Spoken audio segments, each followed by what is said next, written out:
we empathize with those people. Also, persons who have contracts for certain periods, if they have not been dismissed, they are not paid. So it is a kind of vicious happening where you can't say, well, they fire you, but if you're not getting a salary, it's some kind of firing, or some kind of message that is being sent, and it is not a good message that is being sent. So those people they are on contracts, and some of them, they are vendors, so they have persons contracted out to them, and we can talk about several of them. There are persons who did the hand sanitizing in the schools. There are persons who are um, security officers, even for the five housing projects that were constructed under the new national party, and that you need security officers. So I want to just here pause and send a word of caution, because they are not these buildings are not occupied as yet, and therefore they are prone to vandalism and any kind of abuse. And a lot of effort, a lot of money, a serious contribution was made to the government of Grenada by the government of China, and the government of Grenada did make its own input into it.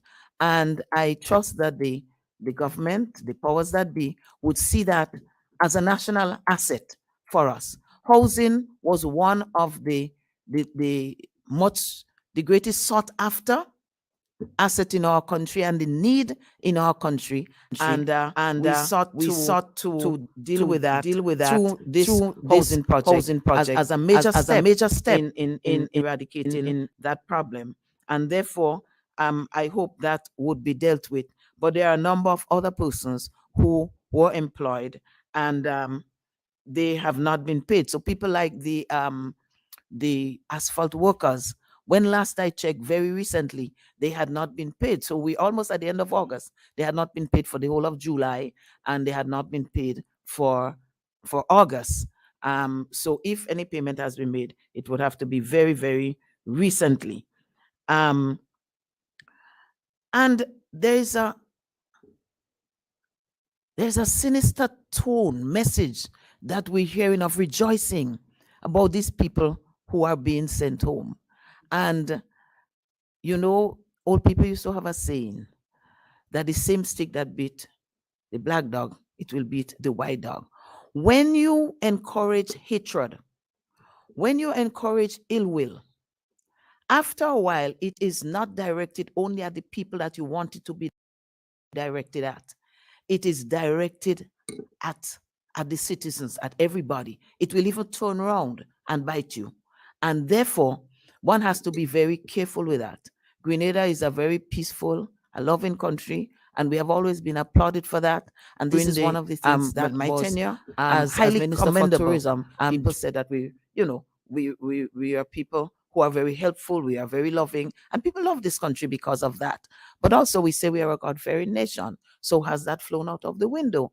When somebody loses a job and so many people are affected by it, all of the people around them, and rejoice.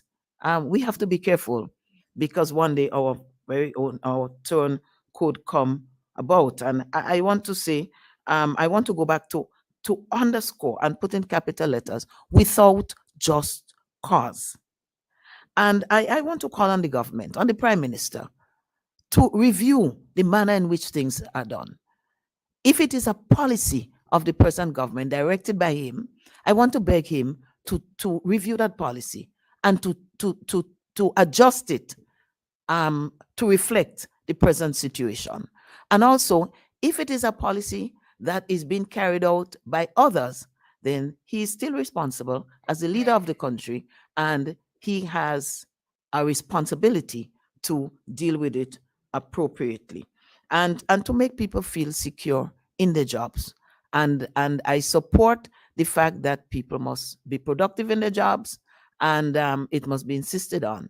But in a few days, to determine that people are not working and are sent and need to be sent home, I find it very strange. And Karaku seemed to be a very special case. And when I end, I want to deal with some of the facts in Karakou. And it is a runaway train that needs to be halted. But I'll speak to that in a while. I want to also to move to this continuation of key programs in our countries. I remember hearing the bushing and they sought to degrade and downgrade the bushing as something not essential. I drove to St. George this morning and I saw some people walking, and kudos to the government for putting them out on the road, and kudos to the people who are working. But the areas that were not being walked on, the bush was so tall that you could not see. If you know, the areas that were not being walked on, the bush was so tall that you could not see, if you know, see your way through them. And therefore, this is something that needs to be looked at. So I want to move into the Karakou situation. That is my area to cover. And I have a long list of names of persons who have been employed from 2013. I wouldn't want to call their names here, although we are the voice of those people who have no voices.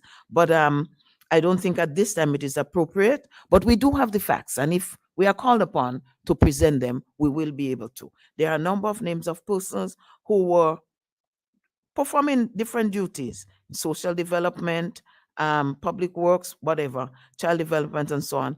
They were unceremoniously sent home without even warning, without notice, and no recourse. Quite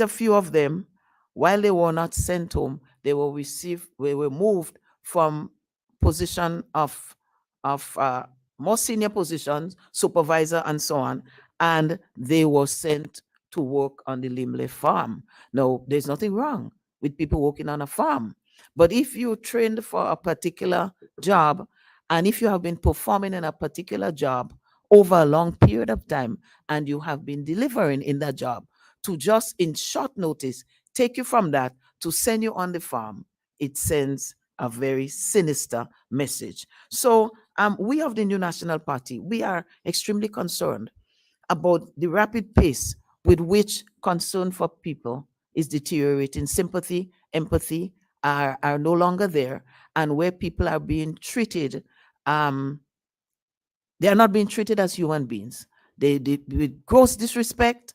And I trust that our call today is to raise that. There are other issues. There are many other issues that we could have brought to this table, but we want to highlight the plight of the poor, the plight of the people who have depended on these, on a steady income, a regular income over several years, who have been without cause sent home.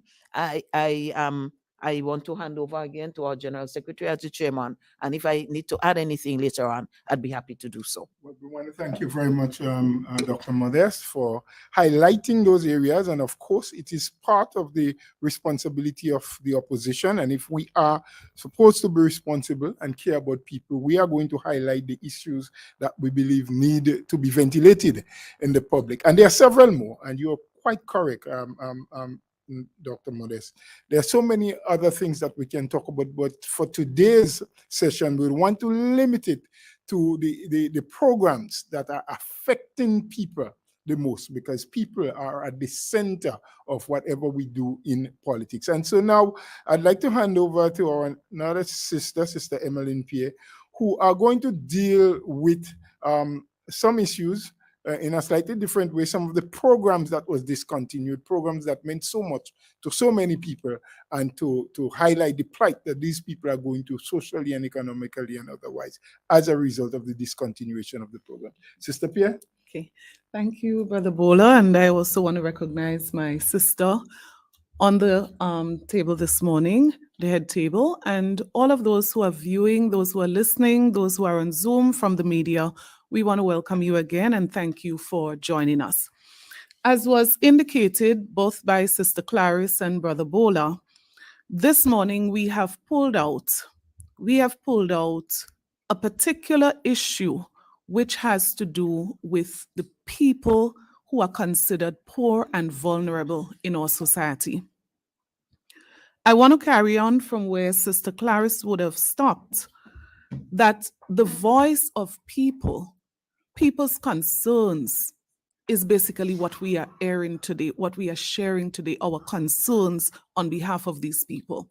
They have been calling MPs, they have been calling the party, they have been communicating, and we believe that the right thing to do is to express our concerns on behalf of these people.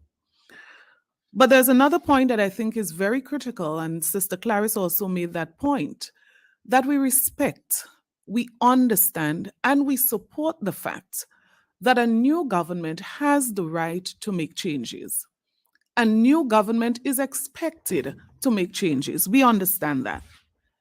But all we are saying this morning is that those changes, that government should do everything possible to reduce the negative impact, the hurt, and the pain on the lives of poor, vulnerable families.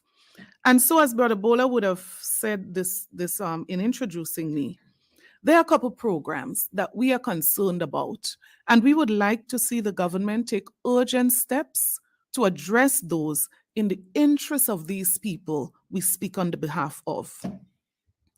I want to start with the school voucher program. And this is a program which was run under the Prime Minister's ministry previously. As a matter of fact, I have been reliably informed that last year over 12,000 students benefited from this program. As a matter of fact, too, last year, the minister with responsibility for ICT, then Honorable Pamela Moses and her team, did make very, very, very great effort to improve the program by going electronically, meaning that they moved away from the printing of vouchers, which of course created some headaches over the years, and they moved to presenting those vouchers electronically that people can access on their phones, go to the stores.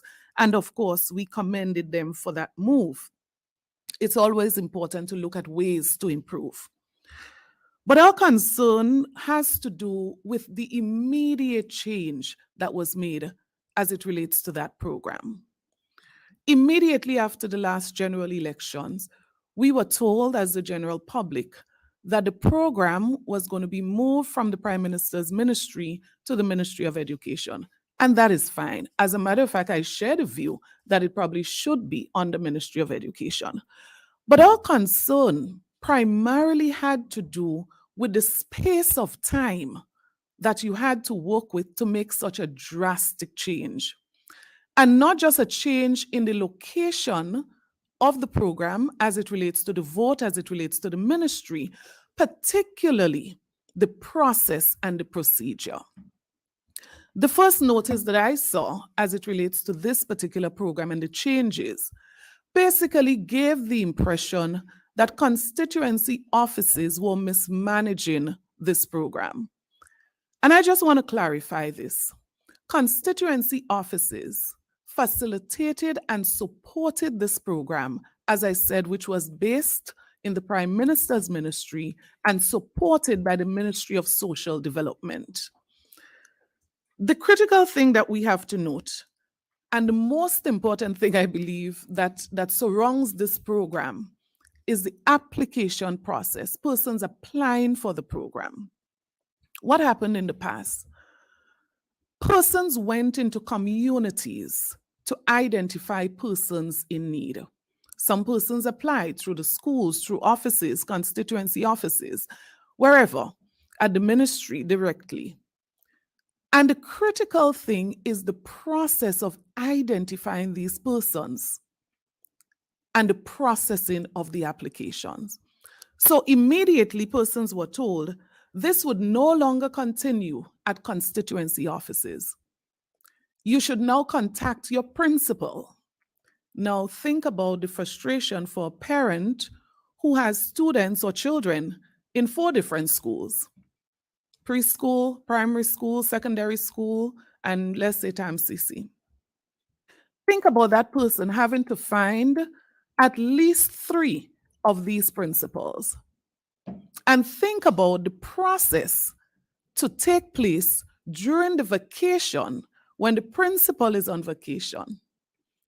Now, we have absolutely, and let me just make that abundantly clear, we have absolutely no problem with that change, but we are saying the time that it was done, you could not have considered poor, vulnerable families. I would assume on recognizing the situation, persons were then told, apply online. And we are now at the 99th moment of school reopening, and parents are calling. They are flooding offices. They are calling the party office. I mean, no need to do that, because there should be a system in place that says clearly what should happen. And I want to appeal, whether it's the Prime Minister's ministry, the Ministry of Education, that at least between today and Monday, some serious efforts can be made to reach out to parents, to guide, to support. There must be some form, there must be some way, because I'll tell you this, throughout Grenada, Carriacou and Pitimatnik, there are parents who are depending on those vouchers to prepare their children to go back to school. There are many of them who lost their jobs, did not get a fortnight, and this compounds the problem because now they don't have a voucher. And some of them will tell you, I don't even know how to access it. If you don't want to include the constituency offices in the process as it was done before, we're saying that's fine, that's your prerogative as a new government.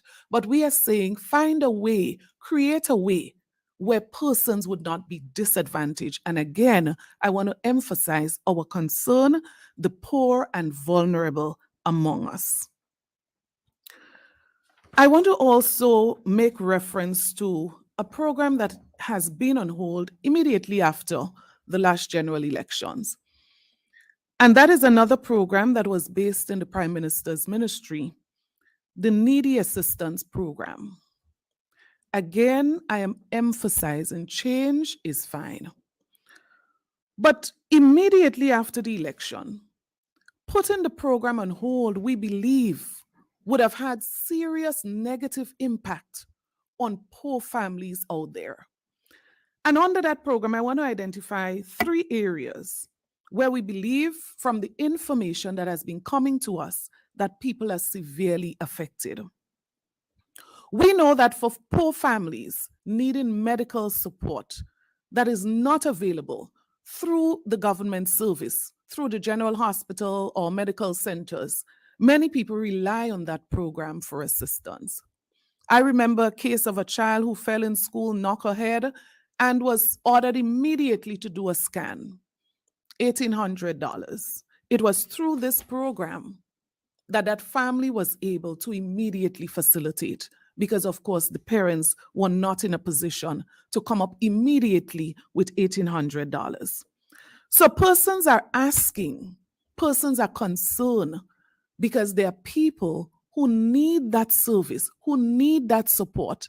And again, we are saying, we understand, make changes, but do not allow the making of changes to impact persons in that way. And let me clarify what I'm trying to say here. So it's fine if you say no constituency office should submit any request on behalf of somebody in need. Let's just imagine that's the instruction. As we were told, do not submit any applications. But at least somebody in a critical position should be told where they can go. So don't go to the constituency office. Come to the Prime Minister's office, come to the Ministry of Health, go to this desk. If there's an emergency, if there's a special case, somebody will look into it for you. And so we are very concerned about that. I had one case that came, and I'm sure it's the same for all constituencies, and I had to be as diplomatic as I could have been, as caring as I could have been, but unfortunately, I was not in a position to guide that person. The other area has to do with tuition support and education support. That program also supports families who are unable to pay tuition fees for their children, whether it's TAMCC, whether it's SGU, other universities, what have you. And we notice that again, Those have been placed on hold and persons are concerned. What is sad, if you told something, if you're given an update, it would also help. It would also help. And so we are extremely concerned that even with the putting of the programs on hold, no updates are coming. So if somebody is told, okay, now you can go there, or now you can call here, that may help, but no information is coming. The other program is transportation. So we are quite aware that there are many students, hundreds of students, for example, at St. George's University, because they have restarted.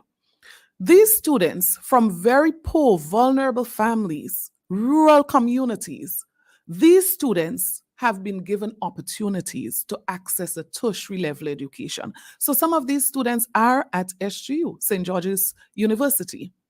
But guess what? If you cannot pay tuition from St. Patrick's to Grand Anse to True Blue, possibility is if you cannot pay tuition to get there, transportation, sorry, you would be denied that opportunity to continue your studies. So you cannot pay the tuition in some cases. The cycle of poverty in the family is depending on you to have it broken. And now you cannot leave St. Patrick's to go to SGU because you are having challenges with transportation support, which you used to receive under the previous administration. We are saying, please review and please see if there's a way. There must be a way. There must be a way. Right. The other thing that I think it's critical, and as I see the note, let me insert that here. Now, we know that government has a responsibility to provide for parliamentary offices through the parliament, and I want to commend the parliament for the efforts that they have made thus far, the staff at the parliament. But what we notice, and this concerns us significantly, and it cannot be a move that should be encouraged. Persons who have needs, persons who have challenges, emergencies, when these persons go to government ministers, because they understand that there's a new government in place, they understand from us to wait because we don't know what is happening with those programs. We are waiting for answers as well. So they go to the government ministers and they ask, you know, what is the status of this? Where are we with that? Is this going to be continuing? And I think it's really unfortunate that many of these persons are told, go to your parliamentary representative. Everyone knows, it's no secret, that at this point, parliamentary representatives who are not part of the government to date have not received any information as it relates to services for constituents. So and we being very patient. We saying maybe you're working on it, maybe you're sorting things out, fine. But at least be honest with persons and say to them, we are working it out, we are sorting it out. Don't send them to the MP, knowing that there's no program in place that the MP can refer them to. The final program that I want to just make quick mention of is that of the bathroom and toilet program, which was facilitated under the Ministry of Social Development. And we understand how critical that program was for government, because we believe that we have to empower people. We believe we have to lift people's standard of living. And so the bathroom and toilet program was facilitated, but not just for materials. The brigades went out to facilitate the construction. Then you had the housing program, where people benefited from materials, but they also benefited from the brigades, where they cannot afford to rebuild or to repair. The brigades went out. Again, we have no problem with change, but what we have a problem with is that immediately after the election, offices were instructed, parliamentary offices were instructed, do not submit any new application for anyone. And even those persons who went through the process approved, in some cases already at the hardware, to receive the material, hundreds of people, even those persons were all put on hold. And so many of these persons who had an expectation are still waiting after 2 months. But let us look at the people who facilitated the construction, the brigades. Many of these people were given today for tomorrow notice. So you're on the job today and you're told, don't come back tomorrow. And Sister Clarice mentioned the figure 500. I believe this category of persons total over 500 people from my rough estimation. But let us think about not just the persons, unfortunately, who were immediately dismissed, but let us talk also about the clients, the people that they were providing services to. Sometimes we want to put ourselves in people's position. So I'm a member of a poor family here. Everything is disrupted because somebody came to help us with the roof. We removed everything. We put aside everything.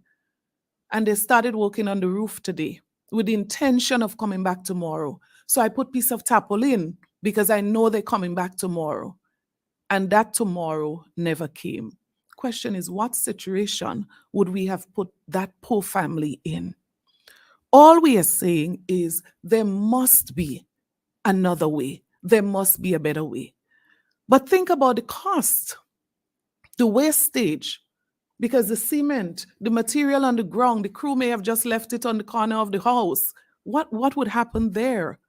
You're talking government resources. So there must have been another way to wrap up these houses, finish complete, and then maybe serve notice if you must serve notice and move on. But we are saying the manner, as Sister Clara said, the way it's being done, people are being hurt, people are affected, and we are appealing to the government at least to be considerate as it relates to the impact that those decisions and those actions are having on individuals. And particularly, we want to mention those individuals that we referred to as poor and vulnerable. Sister Clarice briefly mentioned the debushing program. All I'll say to this is the former Prime Minister made an announcement, I remember clearly, stating that because of the weather pattern, and I'm talking now, we always say this, if there's no grass, there's no debushing, because you can't go and cut stone. So based on that, the April debushing crews did not go out. The Easter crew did not go out. And so they went out a little later.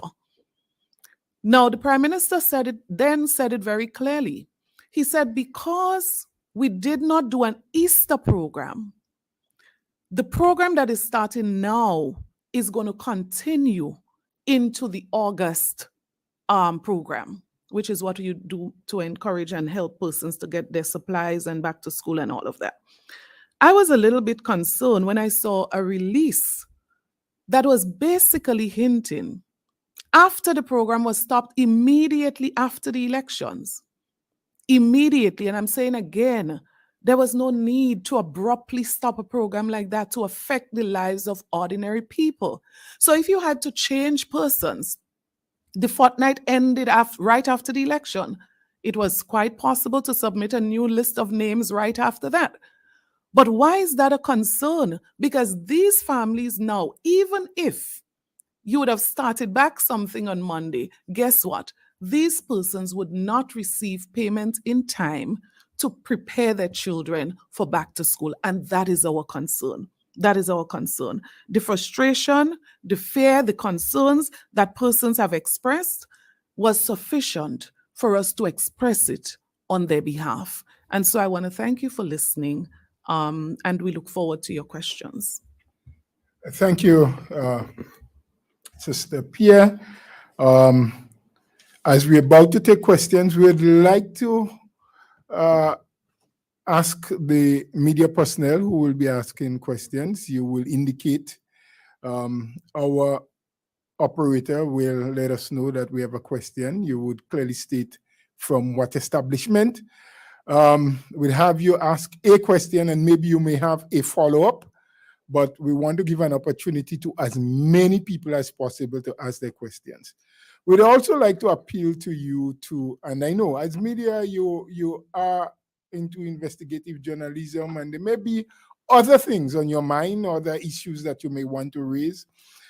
We promise you that we will do regular updates on issues, and you would have other opportunities. But we want to sort of focus on those areas that the two presenters presented on, so that we can bring greater clarity. You can ask for more information. Let's kind of limit it to that, and then pretty soon, within another 2 weeks or so, we should have another session where we'll deal with other topics, and you'll get other opportunities. Because as an opposition party, there are many things that we'd like to raise, but we are taking our time. As was said, we're giving the government a grace period. We are accepting of the fact that it's a new administration, and of course they would want to do things differently. We don't expect them to do it exactly as the New National Party did, but when they affect the lives of ordinary people and it brings suffering, social and economic problems, we want to read it. Just before we take the first question, I just want the listeners to know that we are live on WeFM 93.3 and 93.9. We are also going live on Real FM 91.9 and 91.5. Sister Al's in Carriacou 92.9, and you can also link us on the New National Party Facebook page or our YouTube platform. So again, we thank those who are with us, especially the media personnel, and we are about to take questions. We have a first question, sir. Real FM.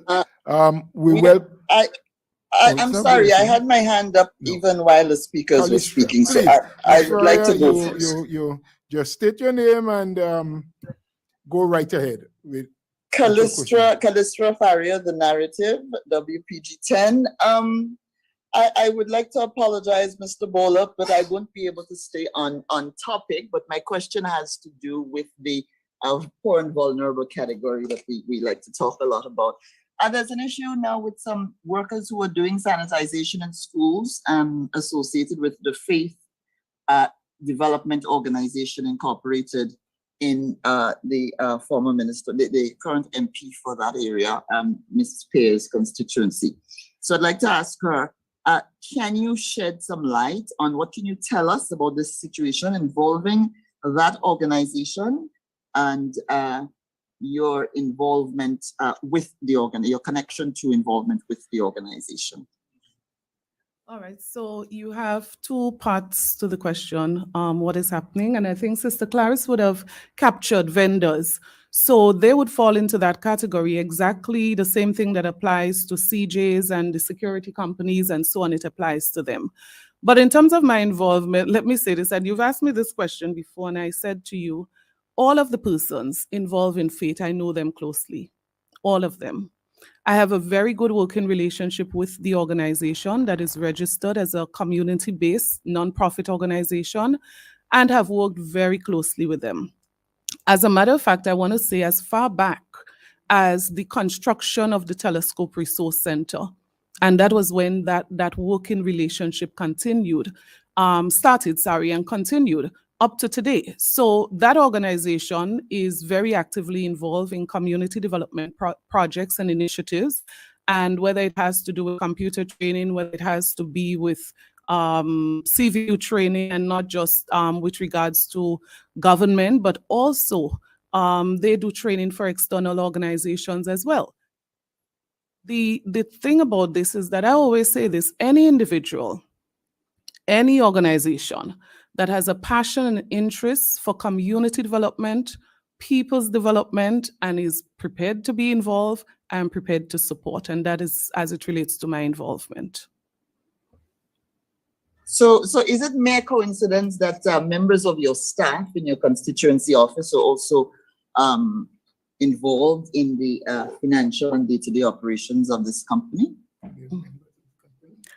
Right, so there is no coincidence there. My former office manager, Calistra, is one of the directors of Faith, responsible for projects. And as I said, the persons involved are persons who are involved in community development initiative and particularly areas that I'm passionate about, training particularly, and they can share with you the CVQ training they've done, the work they've done to make the centers NTA approved and certified, and they work with other organizations as well to facilitate their training and development programs. And any organization like that, Calistro, I would definitely support and would support them in every way. We've done initiatives at the constituency level where we have supported initiatives that they would have started, or they supported initiatives that we would have started. So from a developmental perspective, Calistro, I say to you, I really want to commend. As a matter of fact, let me just make that final point. I remember when we entered into what I call this crisis with regards to the reopening of school. It was the first attempt to reopen schools. And that is how faith got involved as it relates to this program. Now, I've heard comments that the company was set up to do the sanitizing. That is totally false, right? I mentioned to you initial projects that they've done long before that project. And so we found ourselves in a crisis. Just about a week before school reopened, stakeholders said to us that they will not return to school if one, and I remember that meeting very clearly, one, we don't sanitize inside and outside, and that time the data as it relates to COVID was not as readily available. So you did not know at that time it wasn't necessary after the school was closed for 6 weeks, 8 weeks, that you didn't have to go and sanitize every desk and every chair. We didn't know that then. The science wasn't available. And two, not just that, the persons who are involved in the cleaning of the facilities, they were also saying, I'm talking about the regular cleaners, they're not going back because they're afraid of COVID. So you caught in a situation 1.5 weeks before school reopened. The ministry is being told by stakeholders, we are not going to support the reopening of school except we have the schools clean inside out, and we have persons available on site to sanitize people as they come in, to sanitize the knobs and so during the day, all of those things. And those were through the consultative process. For us, we were between a rock and a hard place. How do you get that done in 1.5 weeks? I've never said it publicly, but I really want to thank particularly those persons through faith that would have gone out to volunteer. I remember that weekend very well. Volunteer in some cases throughout the island, every constituency where there's a school, mobilize persons and get them out. But very important is that the government, through the Cabinet of Grenada, then engaged them to facilitate the provision of the service. So the Cabinet did a conclusion to authorize the ministry to proceed to engage.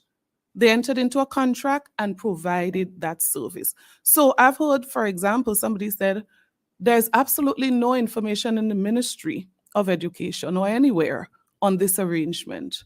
Well, the Cabinet conclusions are there. I'm sure the contracts are there. The arrangements are there. Calistro. Thank you, Calistro. So my final Well, that would be your question, final one, Minister, Calistro. to what she needs to come back on the narrative. To what extent did the faith organization contribute to your political work in the community? Faith organ, and you asked me that question before, Calistro, as it relates to whether or not faith funded my campaign. And I said to you, and I'm saying it for the benefit of everybody else, not by 1 cent. As I said before, Faith is a nonprofit community organization that's involved in community development initiative, support for people in communities, and that has been the arrangement of my association with them. And that will not end. I would continue. Thank you. Do we have a next? Nancy Maguire, good morning to you. Go right ahead with your question. Good morning. Good morning to everybody on the panel and everybody listening.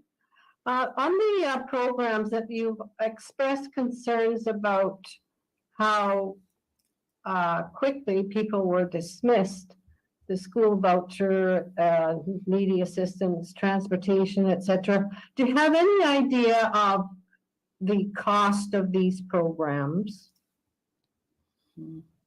If they're doing this to save money or why they're doing it, how much money did the NNP administration assign to these programs? And I just want to clarify, you had said that more than 500 people have lost their jobs.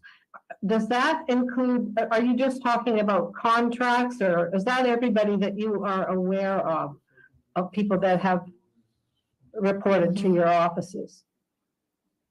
Thank you. Okay, so Nancy, if I can just try to take those. In terms of an actual cost of figures, no, we don't have that this morning. Remember, I referred to our major concern at this time is the number of people affected. So already just with the voucher program, you're talking about 12,000 students who last year received assistance, right? In terms of savings, I would understand if the government says we don't have money, we can't do this, we need to save, we need to tighten, we need to what have you. I would understand if it's an activity or an action stemming from some need to cut costs. But remember, Nancy, not very long ago, the statement was made of the amount of monies that this administration met in the Treasury and how satisfied they were. So I don't think the issue is cost and money at this stage. And even if it is, I would say then you now need, the next thing you do is to prioritize. So should we do this? If we're traveling, should we cut the delegation so we can do vouchers? Or, I would think there are ways, so many ways. Thank you. And just to clarify, the 500 plus that you referred to, what did you Right, mean so the there? 500 plus, and that was, as I said, from my personal calculation. When I checked the number of persons on those brigades that was sent home, whether it's housing, bathroom and toilet, the community brigades, just by my own rough calculation, I believe we're about 500 people. So that doesn't include all these people that Sister Clary spoke about and all those that we're unaware of. It doesn't include people like the former Labor Commissioner and all of these persons within the public service who, for example, were told today for tomorrow you need to go. Of course, these people would not communicate with us. Our focus, I wouldn't put him in the category of poor and vulnerable. This morning, our focus is the poor and vulnerable. Nancy, I think Dr. Modest would want to just add something to that question. I had indicated to you, Mr. Chairman. I had indicated to you that I wanted to say something, but Sister Pierre beat me to it. The fact that the Treasury is very healthy, or was made very healthy, and therefore, given the need of some of the activities, at least we believe that some could have and should have been prioritized. But also, education is Sister Pierre's, pet project, but I just want to also say that some weeks ago, and I saw it repeated recently, that Grenada ranks among the 10 countries with the most educated persons. And we were high up. Was it 3 or 4, somewhere there? But I just want to also add that this is not by accident. And it is in part because we facilitate education, and I'll just leave it at that, through many ways, and some of it is through the transportation and other things that were being done through the parliamentary office. Thank you. If I may just add, being the moderator, probably I should not be answering any question, but only recently I've seen it that the present Prime Minister has been saying that education will be one of the key drivers for development and growth of the country. And if he means what he says, then I see no reason why education should not be a priority, and programs such as those that has assisted us over the years and have assisted poor and vulnerable people, especially from the outer parishes, through transportation, tuition payment, and everything else. Why haven't that been prioritized and made a number one? issue. If we are talking, and as he have said in his own words, education would be one of the key drivers for the development of the country. Do we have another? MTV. MTV, we welcome you with your question. Good morning. Follow up. I put my hands up before MTV did, Mr. Moderator. Sorry, the operator probably did not see you. But would you give way to MTV and then we take you next? No, I'm not giving way to MTV. I'm sorry. I had my hand up before. I apologize. Well, the operator said he didn't see your hand, but we don't want any confusion. So MTV, can you please hold on? Who is this person? This is Dr. Bob with the Bob Report. Okay, Dr. Bob, you now have the floor. Thank you. Thank you there. So I have two follow-up questions to Minister Pear concerning the nonprofit organization that has been a topic of debate. Now, what specific role did you play in influencing the establishment of this nonprofit? And so the other part of that question is, and that has to do with source of funds. With respect to the source of funds of the nonprofit, under what particular budgetary allocation were these funds allocated for sanitizing services and other ancillary services at the schools that you articulated?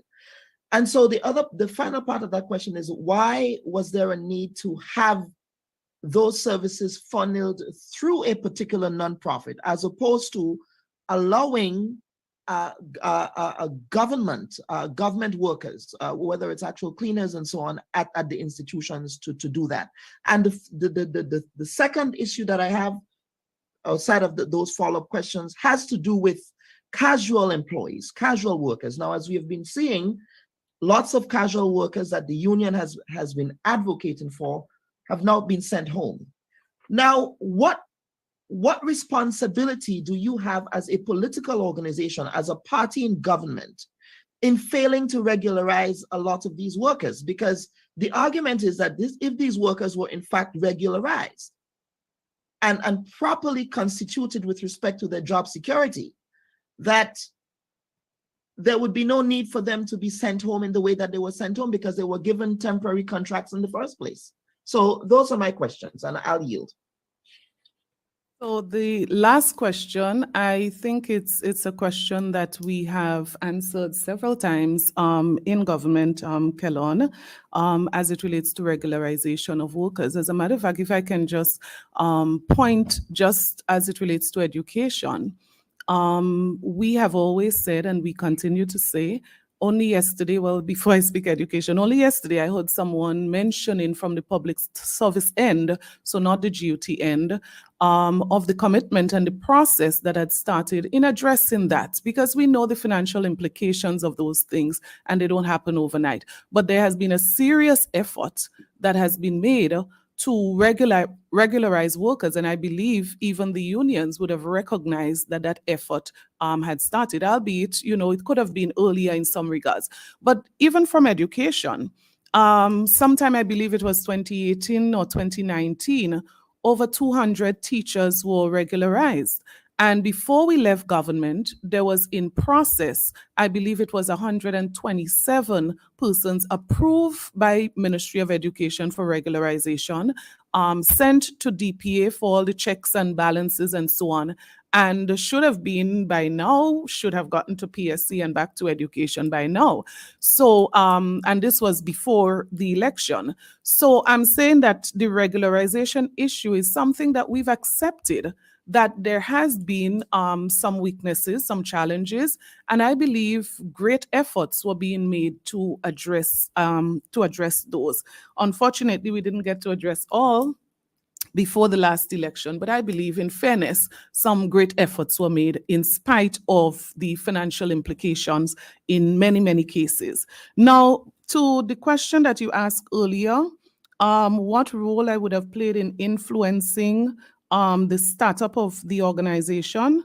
Well, of course, I always encourage, and persons who have been to communities that I have engaged would always be able to say that this is something I've encouraged, community organization, taking responsibility. And as it relates to faith, I have always been advocating for NGOs, community-based organization, to get more actively involved in projects within, not just in our community, but throughout Grenada. There's a need for that. And I believe anybody would want to encourage and support those initiatives.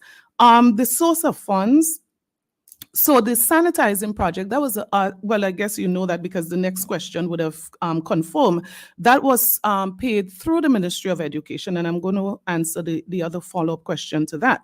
But in terms of other funds and so on, for example, I know when the Telescope Community Center was constructed, I believe that was an application, if my memory serves me right, that was an application through BNTF, for example.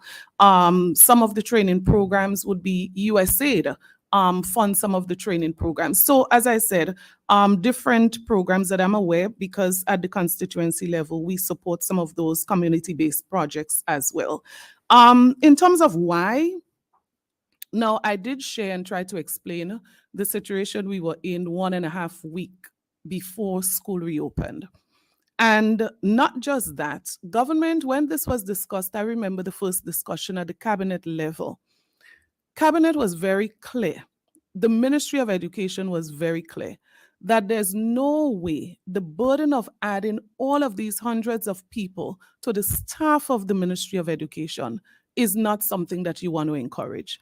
As a matter of fact, some about a year after, when the ministry and the cabinet also discussed the issue of outsourcing in communities, all of those services in the schools, the decision was taken not to add new numbers to the payroll. Because of course, I mean, Brother Bowen and others have dealt with all of those economic issues before. I'm sure you understand. So that was the genesis of that. Good. Can we now move on to MTV? Can we move on to MTV now? MTV had a question or two we allow at a time. Troy Gill here with MTV. I believe that Dr. Bob might have asked a question for which I got clarity for. Thank you. Okay. Two we allow. Who's the next one? Ms. Linda Straker, I understand you are next in line. Can you now ask your two questions or your question and a follow-up? I know you sometimes have a lot, so we'll facilitate you like we're doing every other person. Good morning to you and morning to members of the panel. Good morning. My first question actually has to do with just a little bit of preamble and then ask the question.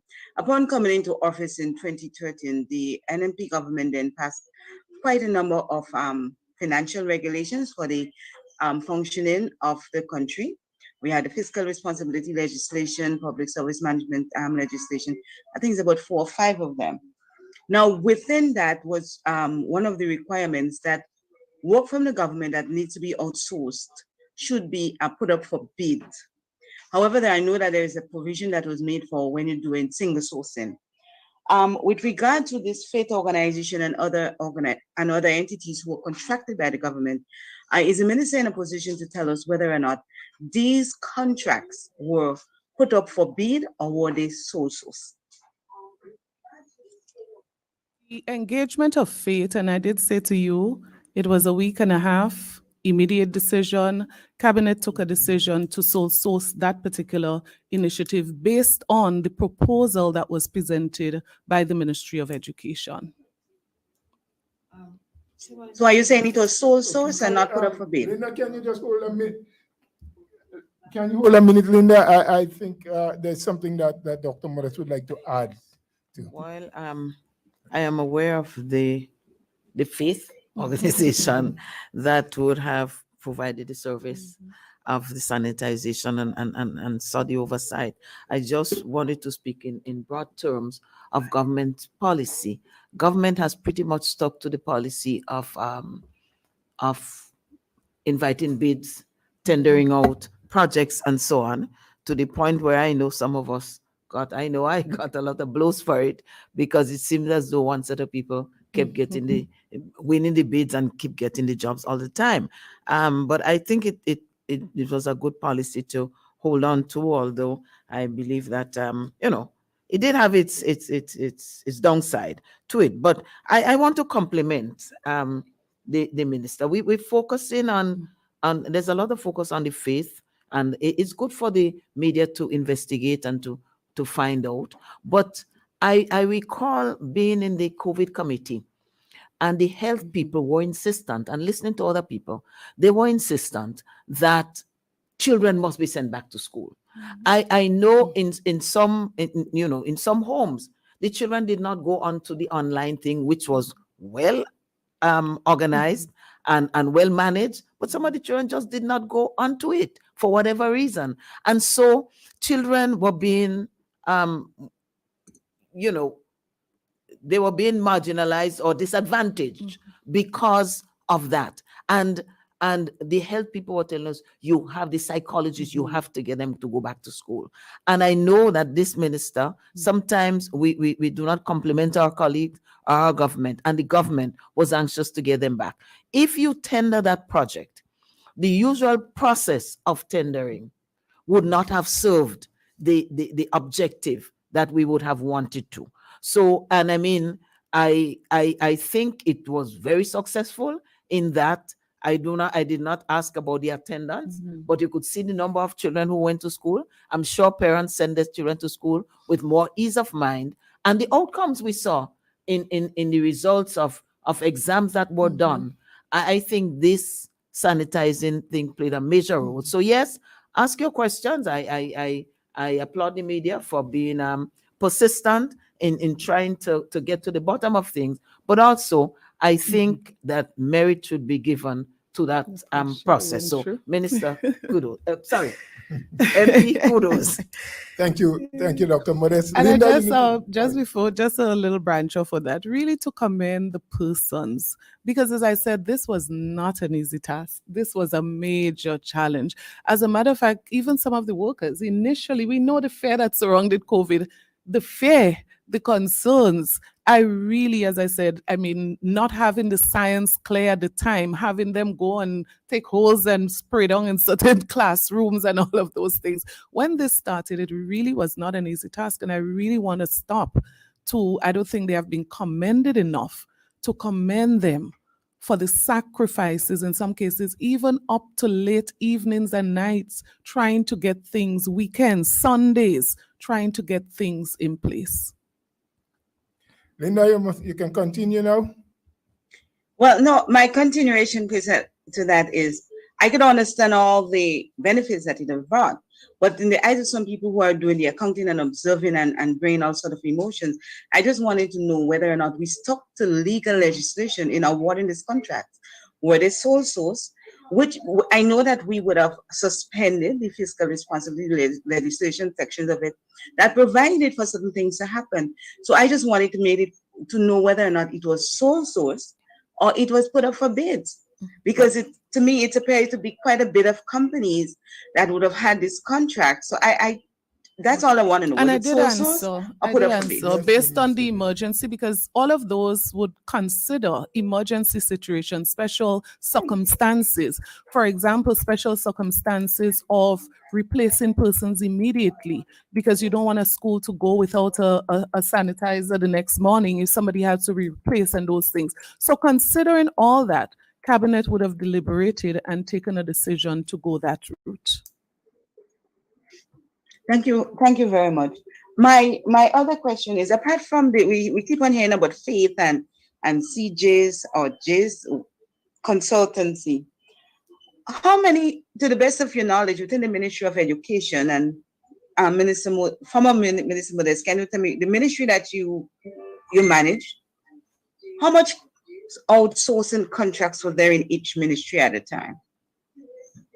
Are you in a position to recall how much was in Ministry of Education outsourcing contracts, as well as in the ministry that you were the minister? You are, I think, at the time in charge of tourism and environment. That, Linda, I think maybe any PS would be able to help you with that information. Off my head, I don't know the answer, but there are things like, for example, the security service at the building and those sort of things would have been services that have been contracted out for many, many years. But in terms of details and specific, those information must be available from the PS or an administrative person at the ministry, as in what contracts are available.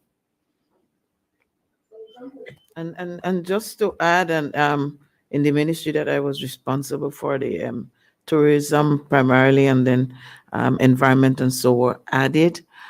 Tourism generally, GTA, the Tourism Authority, they always advertised their positions, but these were things that were predictable. But when you come to a situation like COVID had nothing predictable about it. It is a different situation, and that's where the sole sourcing issue came up. And I know other situations with COVID where there was sole sourcing, and I find this one has faith has become the poster for sole sourcing. But in situations where you have urgent matters and could be life threatening as well, there are exceptions for that are totally acceptable, whether nationally or regionally or internationally. But tourism did not have that kind of urgency. So I think all the positions were advertised, or most of them, if not all. I don't know any that was not advertised. And my final question is, in recent days, members of the public have drawn my attention to a particular issue that seems to be happening so far in the St. Andrews constituencies, where there are now 2 constituency offices, one affecting MP Delmar, and I think one is affecting you, MP Pear. What is your concern about such an opening of another constituency office using emblem of government and labeling and branding of government? Are you concerned about that? Well, And for Ms. MP Modest, is that the same thing in your constituency? So as far as I'm aware, and MP Modest has been around longer than I have been, it's a new development. For us, we observed it, and what we notice is that persons are a little bit confused, because not everybody understand all the details of the parliamentary procedures and, all of those things that are relevant to things like that. So persons have observed and they have been asking questions. Persons have come to me asking, well, where is the constituency office? Which one is the real constituency office? So maybe some clarity need to be brought to that on the government side. So if it is a party office, normally you put New National Party or National Democratic Congress constituency office. I'm not aware of ministers having a constituency office. So I don't know. That's the truth. I'm not sure what exactly it is, but a number of persons have brought to our attention the confusion of that, not being sure what exactly it means, what exactly it's for, what is the purpose, and all of that. Yes, so we would have to get more information on that. But just so that the government is aware, persons are requesting clarity. They're confused a bit. Linda, I'm happy you asked the question, because I think it needs to be, it needs to be raised and addressed. We cannot address it, but we need to be clear. There need to be some clarity.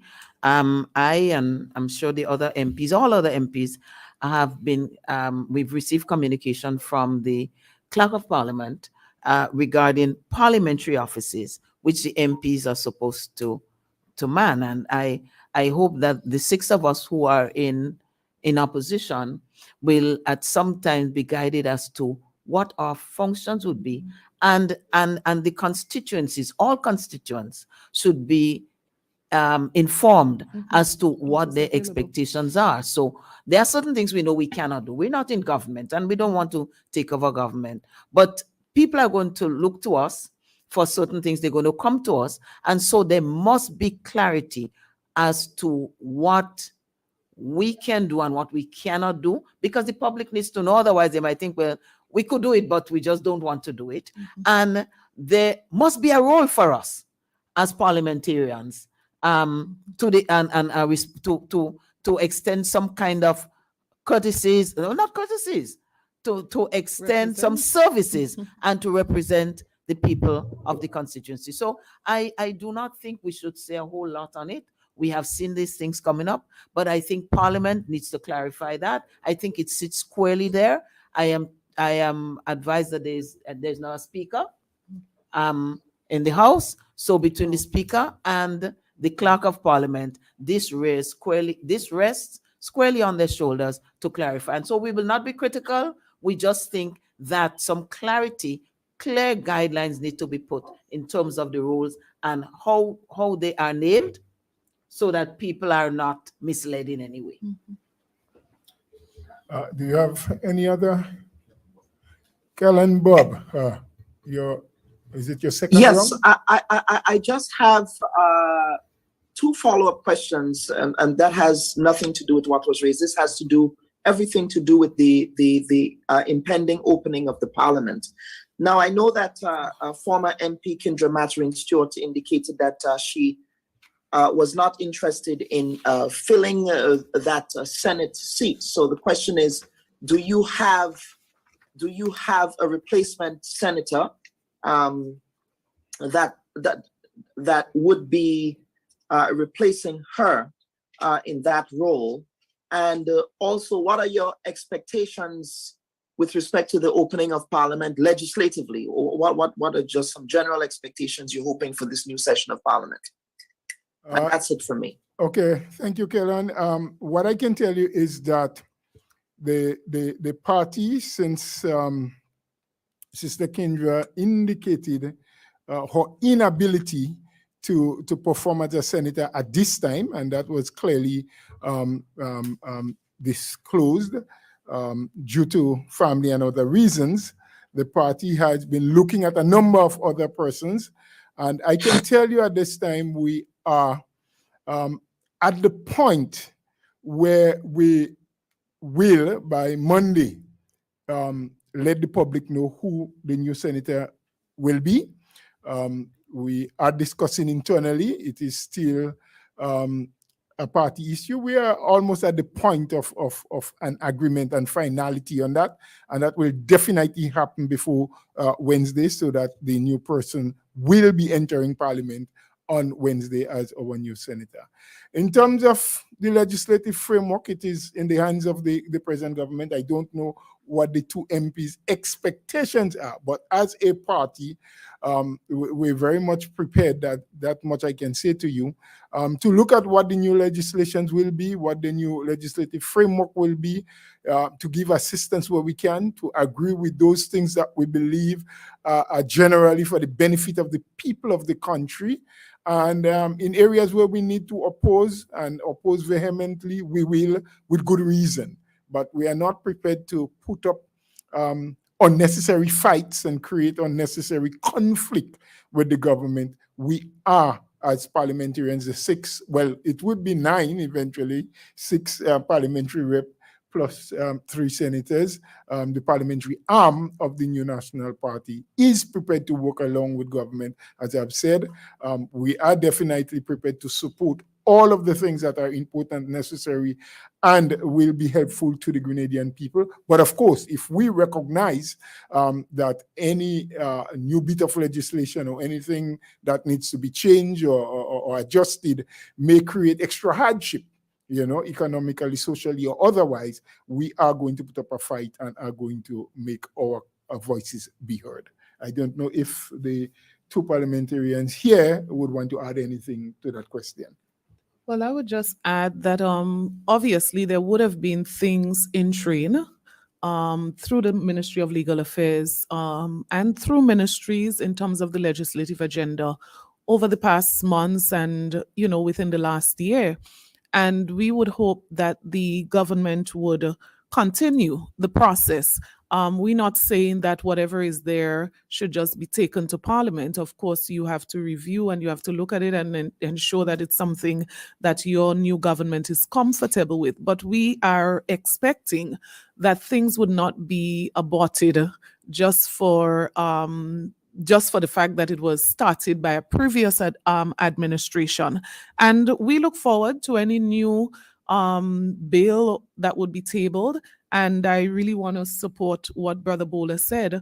Our policy on this, our position on this, is that we are going to support anything that will be for the benefit of the people of Grenada, Carriacou, and Petit Martinique. The government does well on something, we would recognize that. And if there are areas where there can be improvement, I don't think the government wants to operate in a way where it doesn't want to hear anything as it relates to areas that can be improved. So we would offer any sort of suggestion or input that would help to strengthen the legislative agenda and to make the agenda more relevant for the people of Grenada. Just a little bit to add, in that we expect that the order paper would be circulated in a timely manner, that the bills that are to be taken up would be done in a timely manner so that we can adequately prepare to make our contribution to whatever the debate is and the discussion is, as was said before, and so I wouldn't repeat what was said, and to disagree where we see, but I just want to throw, and I don't want any questions on it. I just want to throw out something here. I have heard our state referred to as Petit Martinique and Carriacou and Grenada. I'm just wondering if that is one of the bills that might come in the near future. It'd be interesting to see what happens there. Do we have any more? It's just wait 2 or 3 minutes if there's any follow-up, any final. If not, we want to say thank you. Just before you close, I just on a matter of interest, you know, there's always so much work that the government has to do, so many new things to do, and so many you know, existing things that need to be dealt with, and so each MP, each minister would have a lot to tag his name to. And so, you know, I mentioned Carriacou and Petit Martinique. I think I notice a lot of effort is being made to either demote people or to dismiss people. And I wonder, one of the last paper I signed was the one for the SVG Air, because there was a great need for it to come with a twin otter to Grenada. So there's no need for anyone to try to steal that. It is signed, sealed, and delivered by me, but there's a lot more that can be done, and we will support it. We will support it in any way. In closing, I would just like to say that I appreciate this opportunity that the media has given to us to air our concerns, and that we as a party would be committed to serving Grenada as we have always done.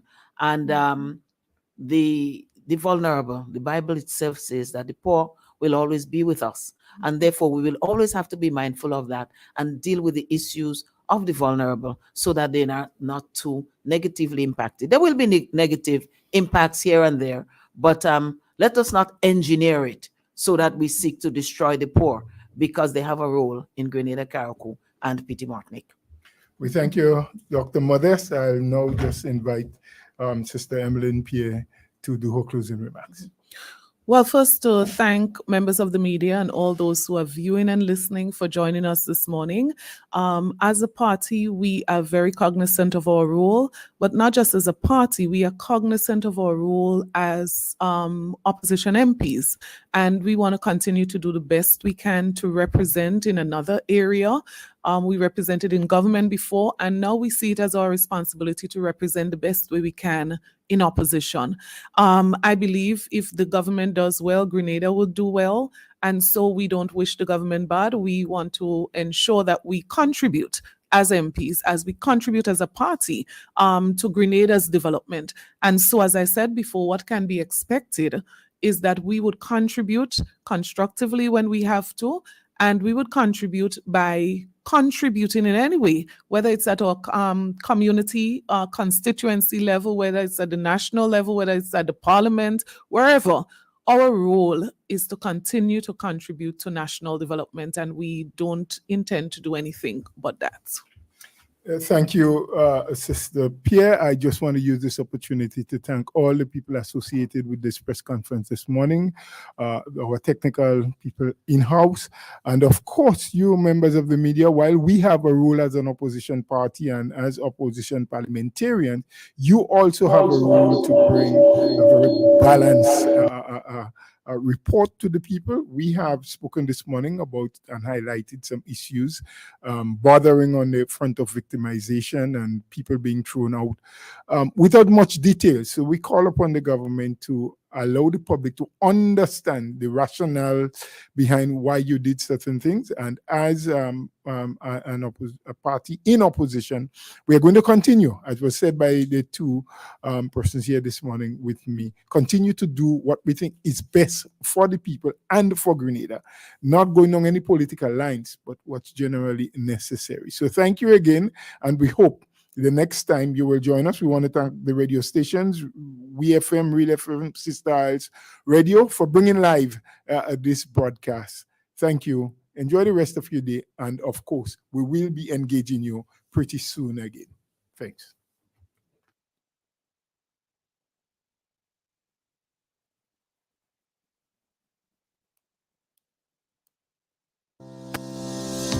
Grenada Cooperative Bank Limited presents its